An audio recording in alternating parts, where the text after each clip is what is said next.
2022 so far in terms of games has been incredible. I still need to catch up on some titles because I was just focused on a few, but seems like I got the time for that, so with the coming months not really having any big releases. The only one on my radar right now is The Quarry, the new teen horror game from the creators of Until Dawn, and this time they got the higher budget again. It looks pretty solid, it's dropping on June 10th, so we'll be keeping an eye on that, but apart from that, there's not a lot going on. Now these months will be more to hype us up for what's coming in the holiday season. E3 might be dead, but Summer Game Fest will do a show once again in June. Last year we got the Tiny Tina announcement there and also the Elden Ring gameplay trailer with the release date. And around that time we'll of course get way more presentations from publishers. One smaller one from THQ Nordic is already announced for August 12th. Maybe this is where we finally see Dead Island 2 because that's still in development. Otherwise, another SpongeBob game and maybe more info on Destroy All Humans 2 seems to be in the cards. So yeah, it also means that we're in leak season now, and this week we actually learned about a lot of new unannounced games. So I want to go over them in the Sunday video. If you enjoy these rumors and news roundup videos, then don't leave a like of course, and subscribe because every Sunday I got a big video like this going up on the channel. So the big new game that got announced this week was totally the new Tomb Raider at Crystal Dynamics, running on Unreal Engine 5. So remember that first demo we had when the engine was first revealed? I think this might be a good indication of what Lara will look like in this game. It will probably look even better because this title is still far off. Our goal is to push the envelope of fidelity and to deliver the high quality cinematic action adventure experience that fans deserve both from Crystal Dynamics and the Tomb Raider franchise. And I would argue that if you boot up Shadow of the Tomb Raider on a new gen hardware, it still looks great. So I'm not worried about the graphics for this new game. I just hope that the story is way more interesting this time around. I did not really mind the guy with the escape button on his shirt, but that's the only thing I actually remember about the story. So what we know right now is that the title should unify the original and reboot timelines, also noting that we envision the future of Tomb Raider unfolding after these established adventures. So she should already be way more capable when we see her, I think in 2024 at the earliest. Now fingers crossed that they bring back dinosaurs and raptors to fight. I would obviously be down for that.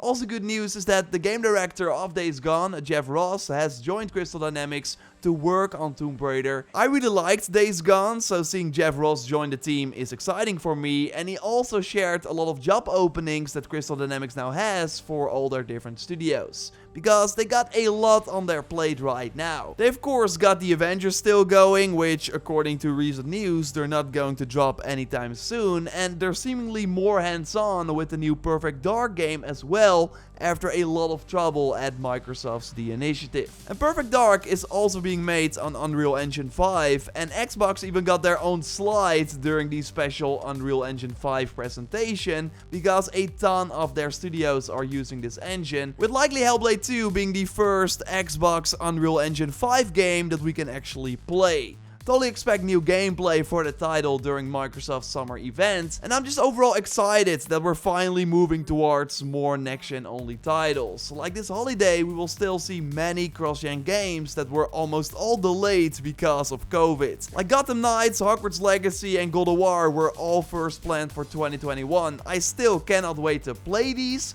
but I'm also ready to finally leave the 2013 hardware behind, with of course the hope that the next gen consoles will be easier to find throughout this year too. And well, the new Need for Speed is also a next gen only title according to Jeff Grubb, who of course has an amazing track record.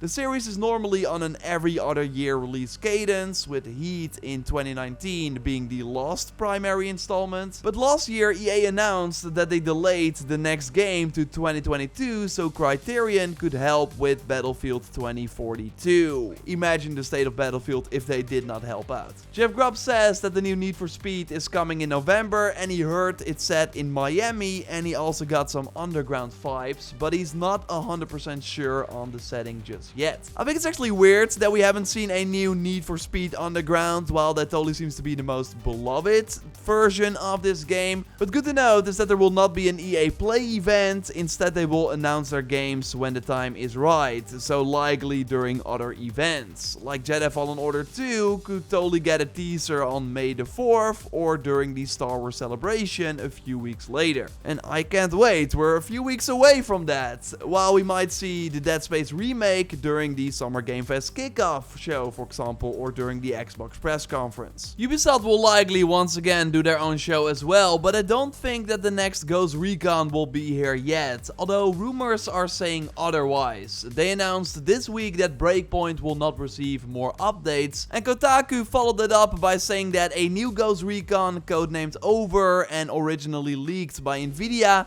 has been in development for over a year and could arrive as early as fiscal year 2023. So that is from now till April 2023. Maybe they meant 2024, because I think having a new Ghost Recon game this year or early 2023 is kinda crazy. Also because Ubisoft seems to have quite a lot of titles coming in the next 12 months. And I went more in depth on their lineup in my previous Sunday video, which I will link to at the end of this one. And they also do not need to rush it. It's going to be an uphill battle to get people back, and you would think that they, after Breakpoint, know what their players want, right? But then they announced the free-to-play frontline, which once again completely missed the mark. And following negative feedback from an internal playtest earlier this year, Kotaku understands the project to be undergoing a reset and is unlikely to launch anytime soon.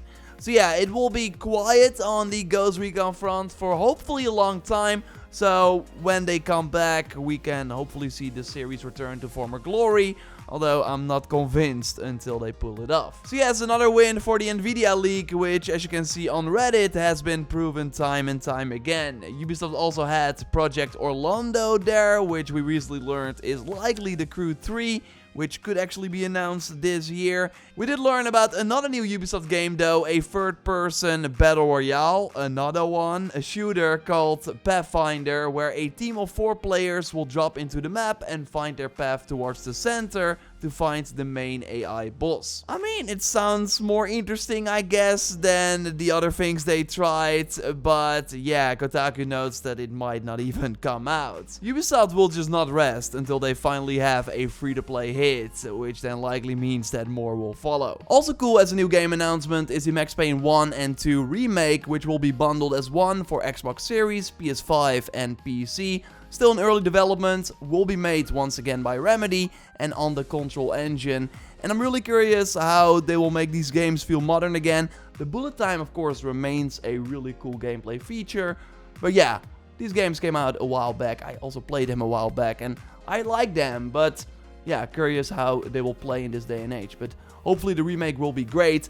The most interesting part about this announcement was the fact that Rockstar will fund the remake's development budget, which will be in line with the typical Remedy AAA game production. So it should be pretty big, and this might be a way for Rockstar to still have new games appear based on their IP, while they can just focus on what they like to do, which of course re-release GTA 5 all the time. We know they're working on GTA 6, but who knows when we will see that. So if they're up for it, why not give LA Noire to another studio? Maybe Donut will be up for it, although I would love to see like a studio with more budget tackle it.